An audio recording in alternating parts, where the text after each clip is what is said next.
Hi Leo, welcome to your extended. So you've had a couple of days to digest if you are on Patreon, and now we're back. So what I want to talk to you about today is about Jupiter moving into Aries, and I feel like for you to really get the most for your money, let's say from the extended, Jupiter in Aries needs to be spoken about, and it really is the most important thing moving forward right now, at least until the spring of next year. So what does it mean? Well, Jupiter moved into Aries this morning around 9:30 New York City time, and what it means for Leo specifically is that the fire signs are energized now because Jupiter has moved into a fire sign.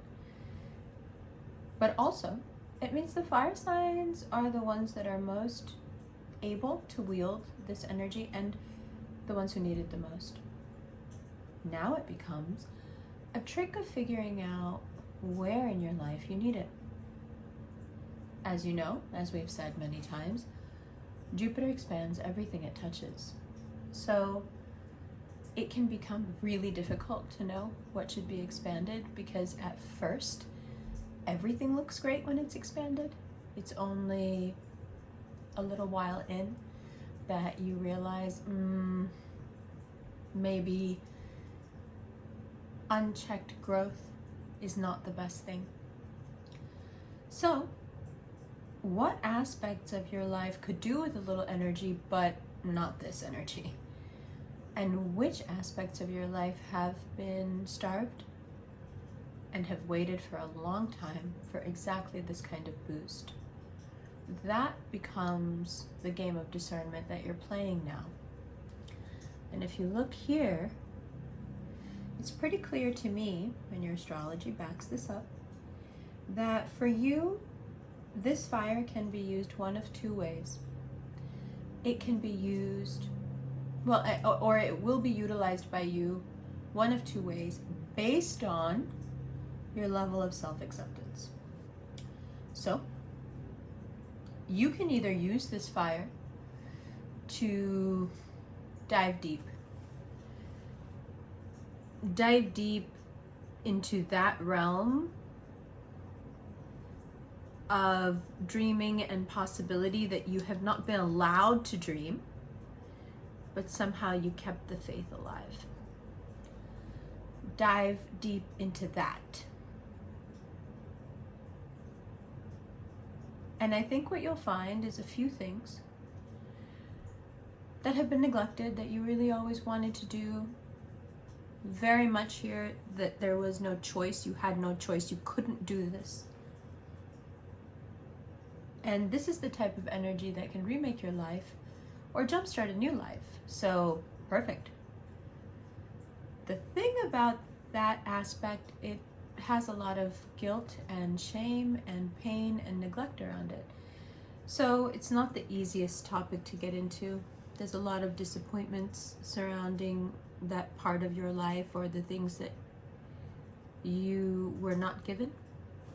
There's a lot of angry words you would like to say to people who have fallen very far in your eyes from who you thought they were. And yet, if you were to stay focused on the road ahead, you can make something of this pain. You can make something of all the parts of you that have been neglected.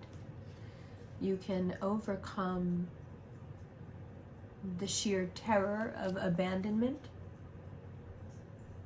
Even if it was your parents, your caretakers, forcing you to abandon what you wanted to do most back then, what your heart longed for. Even if that's it.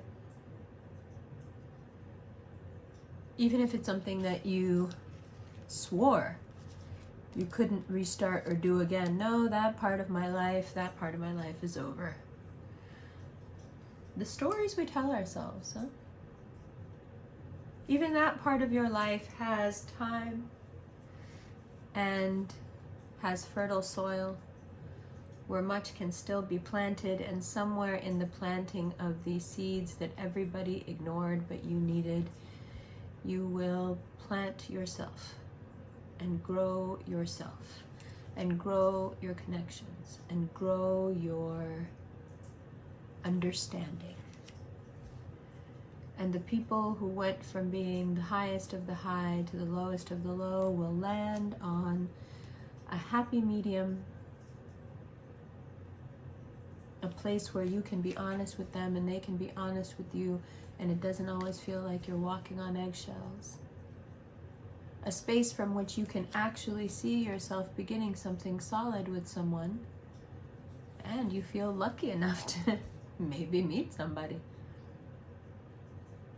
The illusions and the fears of the past, they have everything to do with trying very hard to win this acceptance from other people, from society, as brown people say. And all society ever does is take from you. All society ever does is create a war within you. A war that I think for you has taken a long time to bring to peace. A war that's taken a lot out of you. Taken so much of your power. But instead it gave you something better than power. It gave you patience. Patience to watch people put you in pretty terrible situations. Patience as you watch people lie to you. Patience as you watch people try very hard to take from you. Don't react to these things, especially into January. If someone's telling you something about your man or something about your significant other, if somebody's telling you your boss is saying, don't believe them. Just sit back and wait for the evidence. People just coming out of the blue and telling you crazy things is only for a reaction. You have to wonder right in that moment, what is their desired reaction? And you have to do the opposite. If you're smart, and if you're not reactive, you'll be able to miss this. What's this? This is the world trying to get you to use that Jupiterian fire on it. Come on, try to use it to get our attention. Try to use it to get our acceptance. Try to use it to get our affirmation. Try to use it to go chase after some money. And you're like, no, I don't have to chase after this money. This money is mine. This money belongs to me. It has to come to me. It has my name on it. You know? So it really comes down to the difference between attracting and chasing for you. Ironically, if you are working on yourself and accepting yourself, that acceptance and affirmation that you're looking for from others, you'll find it. No problem. But if you waste your luck, your energy, your fire, your money, trying to make somebody out here believe that you're good enough, they're never going to think so. If you spend that same time, money, energy on making yourself feel like you accept yourself, they will too.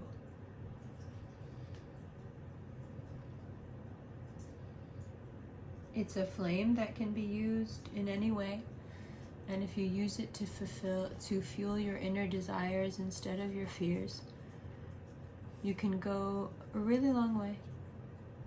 If you have any doubts about the person that you're seeing and you just feel like you need to say something to them, or you really just need to wait until you actually see something. Don't just lose it. Wait until you actually see something. And when you see whatever you need to see, if you see it, then be very brave and remember who you are. And remember what this connection means to you, depending on the severity of the truth you're finding out. You may decide that it's not a big deal, but it does make you feel like you need to take the extra step and settle down. This may be it. This may be the thing that clinches it. And if so, if that's what comes into your head, I'm all for it. I think you should do it.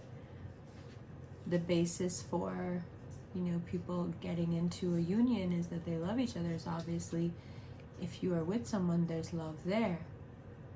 If you are now meeting someone new, I have to say the love is already there. I wouldn't suggest rushing into anything, but the love is there. And I think it's interesting for you, especially because feeling like the love is there is not something that you anticipated feeling again. You were kind of resigned to like, the love is gone and I just should rest now, you know?